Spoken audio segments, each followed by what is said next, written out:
Hello, my name is Steve M. Nash and I'm the editor of selfhelpcollective.com.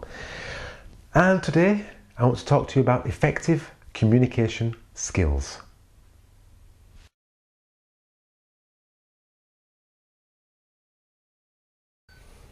I'm going to share with you the wisdom of Barbara White, discuss what she has to say, and maybe I'm going to hear what you have to say too, as I always welcome your feedback.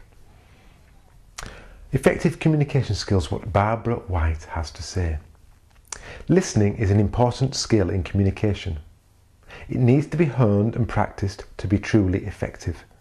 Most people have listening blocks. By becoming aware of these blocks, you can begin to remove them by practice and replace them with attentive listening. Barbara then shares 5 methods of doing so, which I will briefly talk about now. Mind reading. A mind reader doesn't pay much attention to what people say and tends to distrust it. A mind reader tries to work out what the other person is really thinking and feeling. Filtering. Filtering is when you listen to some things and not to others. Judging. If you prejudge someone as being stupid or unqualified, you do not pay attention to what they say. Sparring. The sparring block causes you to argue and debate with people. The other person never feels heard because you are so quick to disagree. The put down. The put down is a type of sparring. You use sarcasm or demeaning remarks to dismiss the other person's point of view.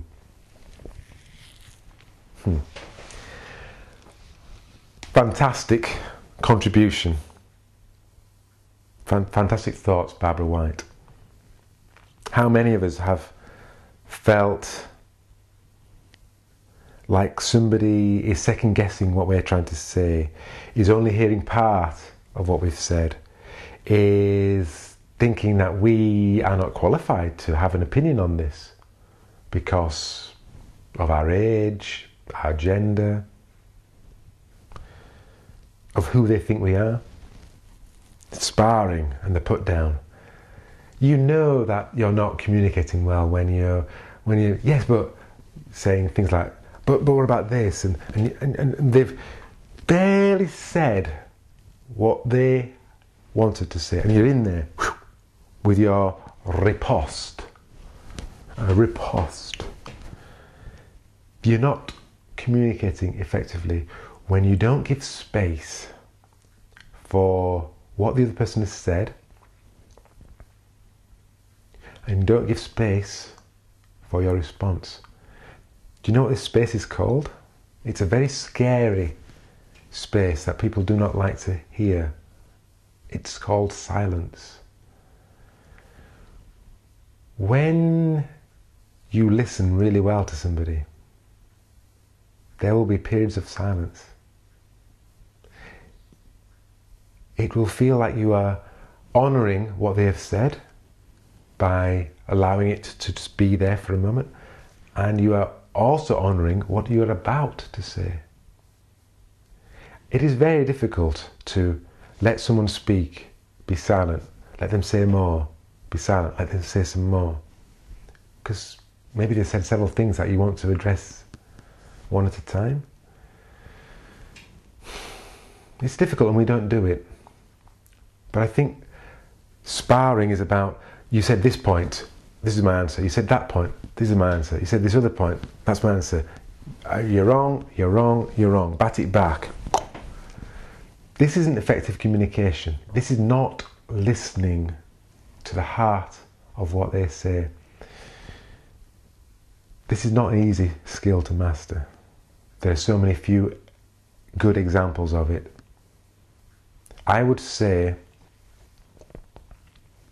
try not to filter, try not to judge. Give silence. Give the communication some silence. Maybe you can't do it all the time, but just put some silence into the communication and see how it shifts. Try it out. Especially in those communications that are frustrating, with your spouse, with your children, with your partner, with your work colleague, when you say this, I know how he's going to respond. You think he's always going to say that, or she's always going to respond like this. Hey, try and break out of the what I would call Punch and Judy form of communicating with each other. I hope you know what I mean by Punch and Judy. Do a search online if not. It's puppets hitting each other, looking foolish, looking like they're being operated by somebody else.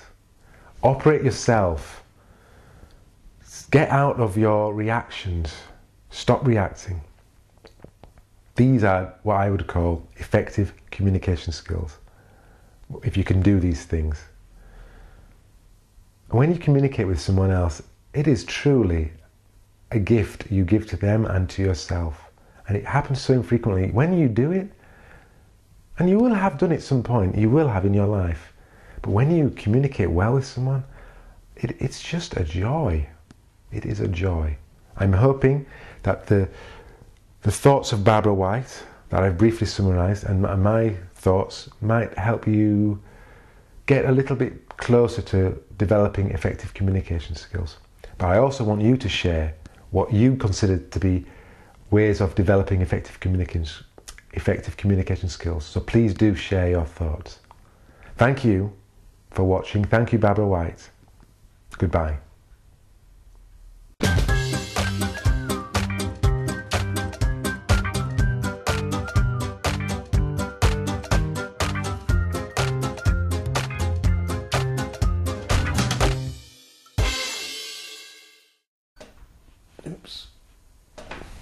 Oops.